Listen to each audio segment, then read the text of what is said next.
What's up guys, it's your boy. Another day, another car vlog. Maaga ako nagising man. So yun, nagpa-schedule kami ng break up. Break up namin si Leslie. Te. Para dire-diretso na. Linis ng engine bay niya. Break up natin. Tapos magkakabit tayo ng bagong water pump kay Step. Itong sa Dilaw. Break up.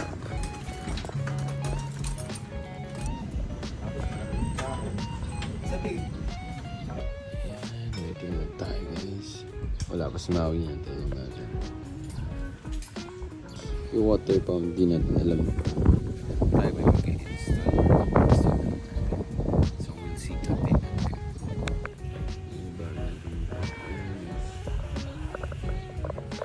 Guys, finally dumating na si Maui. Ayan. And kakabit na namin yung bagong thermostat. Water pump, di namin alam kung makakabit namin ngayon dahil sobrang hirap. Pinanood namin sa YouTube kanina. And sobrang hirap, dami niyang kakalasin. Yun siya, nag-aantay sa gago. Pala natin yung thermostat.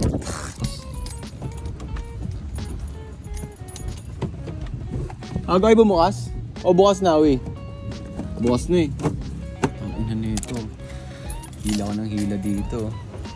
Yung sinasabi namin kanina bakit mahirap tong isang dong dilaw na to. Tignan nyo kung gano'n yung wirings niya. Unlike kay Leslie, napakalinis. Wirings niya. Linis. So yun, malamang sa malamang. Mahirapan kami i-access pero kaya yan. Ang bilis ng gago, nagkalas agad eh. Shisha ball. Natin. Tingnan lang natin dyan. Yan, ito yung bago natin pumalit. Honda Access. Honda Access. Original Honda parts, genuine parts. So, from Honda. So, ito yung bago natin kakabit. Pati yung luma, ko isi kasi yung luma. Ito yung luma. Ito yung bago. Kakabit. Natin. Ito pala yung located. Sheesh. Yes, nakalay. Hindi na pala namin pinalitan to kasi ayos pa condition isa, so mapalitan na namin is yung itong thermo switch at tatawag dito kaya sa palitan na rin namin yung kanina pinakita ko sa inyo guys sa loob niyan, sa loob nito yung parang may spring. Palitan na namin siya. Ito wala kaming tamang size para dito. Yun, umikot na ako. Yan, pinamitan ng power force. Pero hindi pa yung lalabas yung beam ko lang.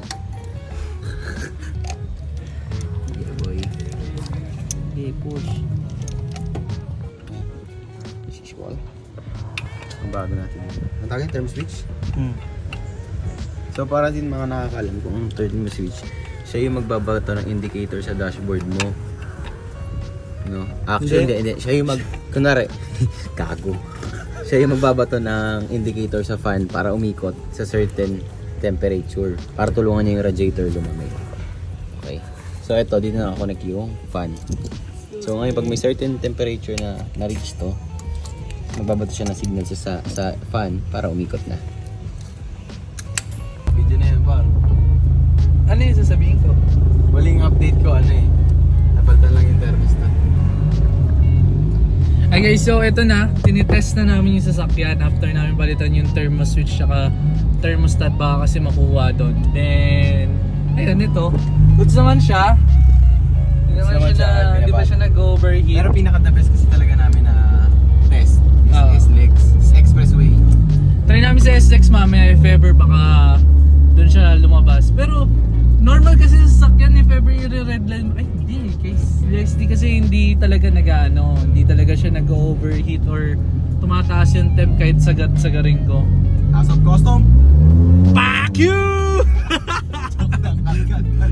Joke lang yan CJ Ano na. ginagaya lang namin si Tusog Jay. Hindi, yun. So, yun. Let's see mamaya. Update na namin kayo. Pamba out.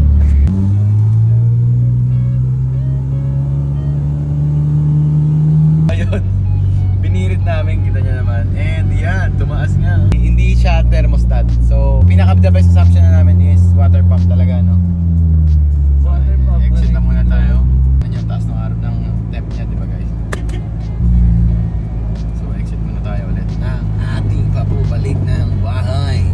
water pump, kung tutuusin, kaya naman din talaga namin siyang gawin. Kung kaya namin. Kaso, napakadaming tatanggalin. Tatanggal ka pang intake manifold, magtatanggal ka ng alternator. Sabihin natin, kaya namin gawin, pero hindi namin alam kung gagana pa yung kotse pagtapos. Ikaw na pare. CJ! Sorry! Bumababa naman yan, kita nyo guys, bumababa naman kagad yung temperature. Once na parang ramdam niya na kalmado na ulit yung andar mo, kalmado na ulit yung RPM, ganyan. Kasi kita nyo guys kanina, binirit namin siya ng around 5,500 to 6,000. Yun yung limit niya para mag-init ng sobra yung makina. To the point na hindi na kaya palamigin ng cooling system. So kung bago yung thermostat, definitely not thermostat. So isa na lang assumption talaga namin is yun nga, water pump na lang din. Or may problem talaga siya sa makina. Hopefully not. Bilit na tayo mag K20A yan. Shisha mo ako. Shisha mo ako. K20A. Kalasin kay Hetty. So guys, hindi nyo alam kung sino si Hetty. Sa mga susunod na vlogs, makikilala nyo kung sino si Hetty. Ito siya sa mga project namin Na unreleased. Kumbaga sa mga... So dito kami kila tatay. Tanggalin namin yung surge kasi nagsisurge siya. Hopefully magawa ng paraan. Or else may papalitan. Pero di namin alam kung ano pa. So ayan, okay na yung brake pack natin. Kaya malinis. Happy customer. So yun guys, we're almost done na. Kita nyo naman, okay na si Leslie sa brake pack. Okay na lahat sa kanya in terms of the engineering. Mechanical works, okay na. Guys, ayun, bagong gawa yung tite. Yung bagong throttle cable, then yung hood rug. Oy! Shit, muntik na tayo matanggalan na naman ng JDM rain visor. Kita nyo yan? Lili pa rin yan sa SNX, gumaganyan niya tapos wala na. Bye-bye. Wala palang hood rubber.